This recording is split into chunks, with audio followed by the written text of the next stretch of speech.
Welcome to this next eAcademy episode. Today we will be configuring the UpServ update server.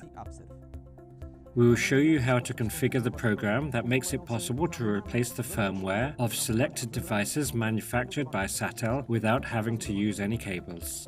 You can download the UpServ program for free from www.satel.pl.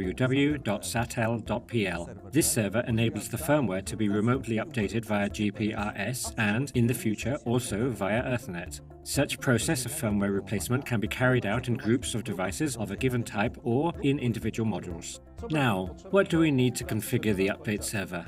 A computer with Windows operating system having an IP address visible on the internet, that is, so-called public IP address, on which the update server will run, Java environment in version 7 or higher installed, unlocked server port, default 44004, on which communication with the devices will take place.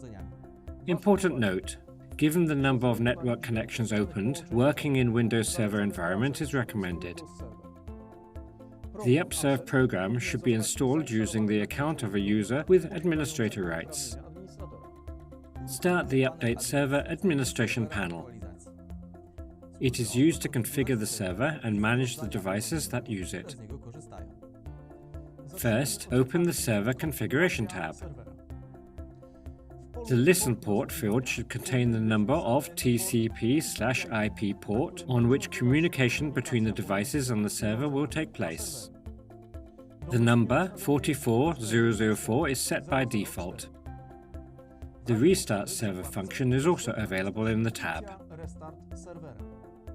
The next tab is the Device Profiles, where you can find a list of SATEL manufactured devices whose firmware can be updated after communication with the server is established.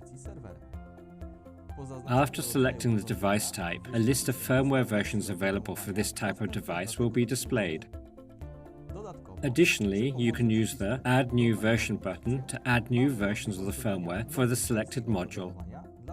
The acceptable files are those with GCD extension. You can download them for free from www.satel.pl. The Set as Default function, which is available in the tab, sets the select firmware version as default. It will be downloaded by all devices of a given type except for those for which a different firmware version has been defined in the Update field in the Devices tab. And it is the Devices tab that we will finally discuss. It displays the list of devices that have established communication with the update server. Everybody can see the basic data such as item number, device type, serial number or name, number and date of firmware version, current default status, start and end time of the last update and information, whether the remote update option is enabled for this device. In the area containing the device details, you can see the following data: serial number, device name that can be changed, module IP address, time of last connection and last update, the number and date of device firmware version and the language version. Additionally, you can determine which firmware version should be available for this device and also whether it should be remotely updated.